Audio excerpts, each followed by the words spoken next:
Your Eminence, welcome back to the Oval Office. It's the second opportunity I've had to meet with one of the distinguished leaders of a free Iraq.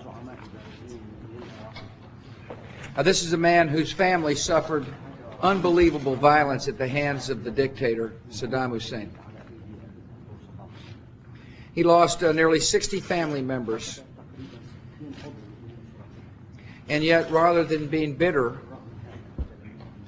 he's involved with helping the new government succeed.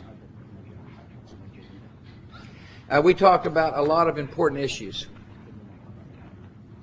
I appreciate so very much His Eminence's commitment to a unity government. I assured him the United States supports his work and the work of the Prime Minister to unify the country. Part of unifying Iraq is for the elected leaders and society leaders to reject the extremists that are trying to stop the advance of this young democracy. I appreciate very much His Eminence's strong position against the murder of innocent life. We talked about the need to give the government of Iraq more capability as quickly as possible, so that the elected government of Iraq can do that which the Iraqi people want, which is to secure their country from the extremists and murderers. I told His Eminence that I was proud of the courage of the Iraqi people. I told him that we're not satisfied with the pace of progress in Iraq, and that we want to continue to work with the sovereign government of Iraq to accomplish our mutual objectives,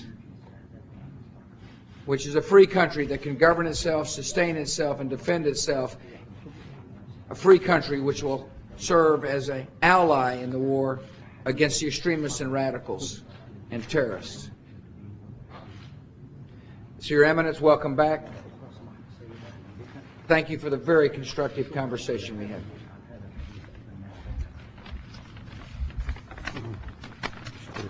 Bismillah ar-Rahman ar-Rahim. In the name of God, the merciful, the passionate.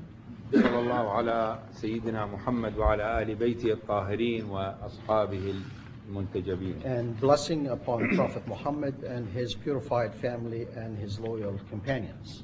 لقائي بالسيد الرئيس بوش يأتي انطلاقا من حرصنا على التشاور المستمر فيما بيننا. My meeting with President Bush today emerges from our shared commitment towards continuous dialogue and consultation among us. وانطلاقا من قناعتنا بأن الشأن العراقي بات مصلحة مشتركة. And also on the basis of our conviction that the Iraqi issue is a mutual interest. الأمر الذي يستلزم توافقا ثنائيا على ما يخدم مصالح الجانبين سياسيا وأمنيا واقتصاديا.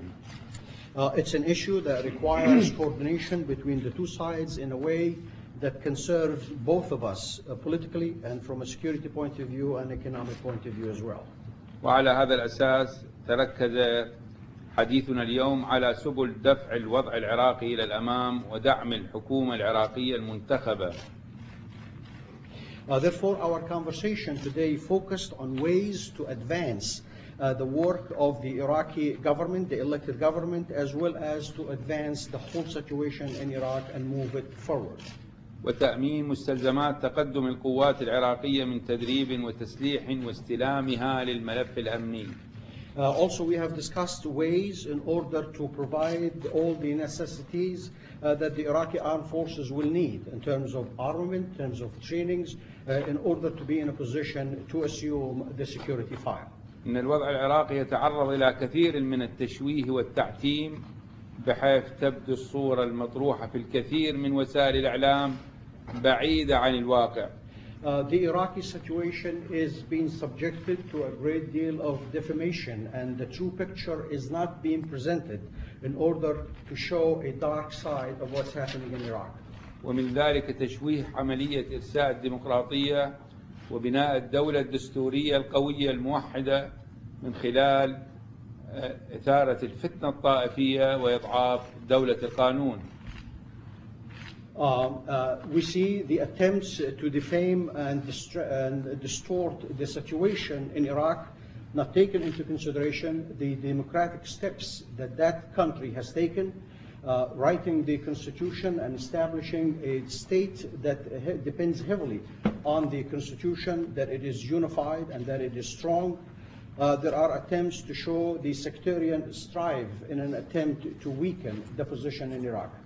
وحيث أن المصالح الأمريكية والعراقية والإقليمية باتت مترابطة، فإن أي تعاط مع الموضوع العراقي لا يأخذ مكتسبات العملية الديمقراطية في العراق ومصالح العراقيين سيؤدي إلى نتائج عكسية تعود بالضرر على الجانبين العراقي والأمريكي وباقي الأطراف الإقليمية.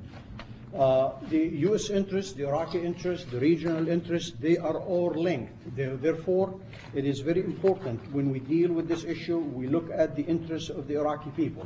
If we don't, this whole issue could backfire and could harm the interests of the region, the United States, and Iraq as well. كما نعتقد أن الموضوع العراقي يجب أن يحل عراقيا وبمساعدة من الأصدقاء والأشقاء، إذا فإننا نرفض أي مسعى إقليمي ودولي يتجاوز نتائج العملية السياسية. Therefore, we believe that the Iraqi issue should be solved by the Iraqis with the help of friends everywhere. But we reject any attempts to have a regional or international role in solving the Iraqi issue. We cannot bypass the political process. Iraq should be in a position to solve Iraqi problems. ونرحب بأي مسعى يساهم في تعزيز الواقع الديمقراطي ويدعم الحكومة الدستورية. We welcome any effort that could enhance the democratic reality in Iraq and protect the constitutional role of that state. لقد قطعنا شوطا بعيدا باتجاه إقامة النظام الديمقراطي التعددي. We have gone a long way to establish a democratic and pluralistic society in Iraq. وقدمنا التضحيات الكبيرة في هذا الطريق. We have given a great deal of sacrifice toward achieving that objective. ونحن متفقون على عدم السماح بمصادرة كل التضحيات التي بذلت من قبل الشعب العراقي والشعوب الصديقة التي وقفت مع الشعب العراقي وفي مقدمتها الشعب الأمريكي. We cherish all the sacrifices that took place for the liberation and the freedom of Iraq. Sacrifices by the Iraqi people as well as friendly nations. And on top of that list, sacrifices by the Americans. إن لدينا اليوم حكومة منتخبة وهي مصممة على مواجهة الإرهاب والعنف من خلال تماسك الوحدة الوطنية وتتعامل مع مصادر الإرهاب الحقيقية بجد ودون تمييز بين فريق وآخر. We have now an elected government in Iraq, a government that is so determined to combat both violence and terror, a government that it is strongly believe in the unity of that government and of that country and the society. A government that deal and will deal with all the sources of terrorism regardless where they come from. ونسعى إلى إيجاد تعاون دولي وإقليمي لمواجهة الإرهاب الذي اتخذ من العراق قاعدة لتخريب العراق والمنطقة. We will work very hard and seek all forms of cooperation at the international level and the regional level in order to defeat terrorism that it is trying to use Iraq as a base in order to sabotage the future of that nation. شكرا سيادة الرئيس على إتاحة هذه الفرصة. شكرا للشعب الأمريكي على تعاطفه مع محنة الشعب العراقي ومساعدته في التخلص من الدكتاتورية وإقامة الديمقراطية في العراق. Thank you very much, Mr. President, for allowing me this opportunity to meet with you. I would like to take this opportunity also to thank the American people and their sympathy toward Iraq, those who helped Iraq to get rid of a brutal dictatorship and to enjoy freedom and liberty. Thank you, sir. Thank you all.